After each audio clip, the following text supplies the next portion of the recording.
Before that, I would like to give the floor to Mr. Gherman. Yes, the Honorary Consul of the Republic of Moldova. Honorary Consul of the Republic of, well, as soon as I will retire, I will become full member of the association. I will know everybody. So, Your Excellency, please.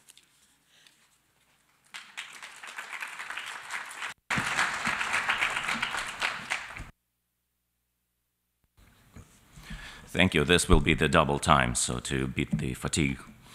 This wonderful historical forum presented each of us with a unique opportunity to discuss internal Moldovan issues and aspirational goals in a truly international setting.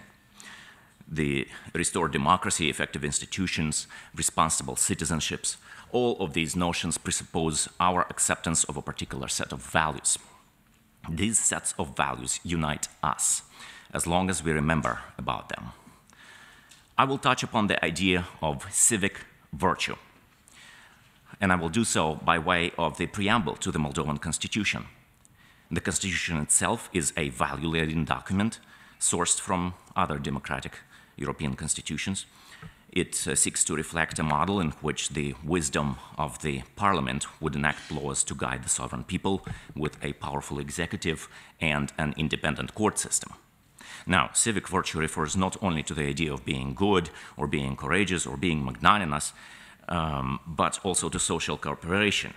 And here we've heard today a lot about the magnanimity when the previous panelists, Backpacks for Hope, Love is Kind, Moldova Aid, of course, MedAid, what Mr. Moldovan was suggesting, what Mr. Pintic Blaj is doing, what Mr. Paraska proposes as well.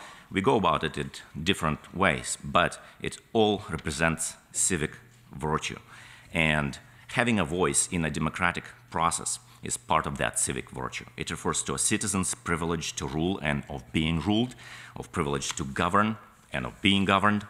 Indeed, the notion of civic virtue also speaks of justice and the rule of law. And so does the preamble to Moldovan Constitution, when it, quote, considers the rule of law, civic peace, democracy, human dignity, fundamental human rights and freedoms, the free development of human personality, justice, and political pluralism as supreme values, end quote.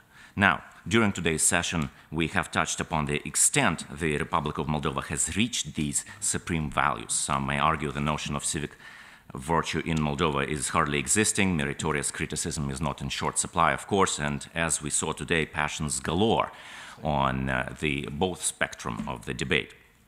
To shield ourselves from the doomsday thoughts about our native country, let's remember that amid the appearances of impropriety on our, legislators' part or government's part, amid the scandal surrounding the missing $1 billion and amid a huge disappointment of Moldovan people about the political squabbles, Moldova's struggle to govern itself is an evolutionary struggle.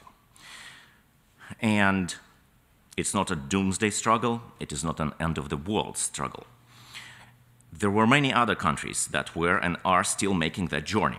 Since the Greeks and then the Romans, the problem of governance was perpetual. They talked about it 2,500 years ago, probably less so with more recently with the Romans, but we talked about it today, and if I'm right, probably will be, this debate is unlikely to stop in the future. Especially in 2015, this past year, when tens of thousands of people took to the streets, Moldovans have been preoccupied with what it means to actually, quote, consider the rule of law, consider civic peace, democracy, human dignity, end of quote, as the preamble to Moldovan Constitution puts it forward. When Moldovans took to the streets in 2015, they decried the non-existence or the absence of their fundamental right to justice, and they decried the problem of not being let alone and free from corruptions in the country. This is civil society in action. This is civic virtue in application. It is an evolutionary matter when only several weeks ago Moldovans began collecting signatures for a change in the constitution. That is a systemic change. Election of the presidents by the people. It is a change in the evolution of Moldovan constitution, and therein lies its importance for the purposes outlined in the preamble that I just quoted. Moldovans understand, as they have demonstrated by taking to the streets last year, they understand that no constitution, however well written on paper, would work unless a civic virtue animates it. Moldovans understand that no constitution is good until individual in each civil servant is willing to subordinate his or her own good to the good of the community as a whole. Some call this civic virtue patriotism. As a quick aside, a few weeks ago, candidate Sturza mentioned that word patriotism when describing his proposed new government. I'm not privy what he thought by the word patriotism. Only one hopes that the word patriotism did not limit itself to mean nationalism. Civic virtue does not call for some heroic sacrifices of mythological dimension. You know, stop stealing, be a patriot. One could even see a billboard sign somewhere in Moldova on that. Civic virtue is hard to exercise because it's a two-way street. Without making any excuses, but it is impossible for our civil servants to be virtuous if the general populace is not. Also, without making any excuses, it may be difficult for our civil servants not to take bribes when giving them is so casually condoned. The absence of civic virtue is corruption. Carnegie Endowment for International Peace published a paper not long ago proposing that corruption should be understood not as a failure of government, but as a functioning system. A functioning system, ruling groups use power to capture desired revenue streams. This effort often overshadows activities connected with running a state. If that sounds true to one's ear, perhaps sound a bit familiar, on the surface we wave the European Union flag, yet below the surface $1 billion disappears, right? It's a functioning system, it's a well-functioning system. Nonetheless, the country still go about doing its business. Moldovans go to work, pay taxes, government workers do whatever they do, business as usual, right? Absence of civic virtue is corruption. And there are external examples and parallels that can be drawn as a sign of warning. Not so long ago, countries such as Tunisia or Egypt, prior to their respective revolutions of 2011, were, despite surface stability, kleptocratic governments.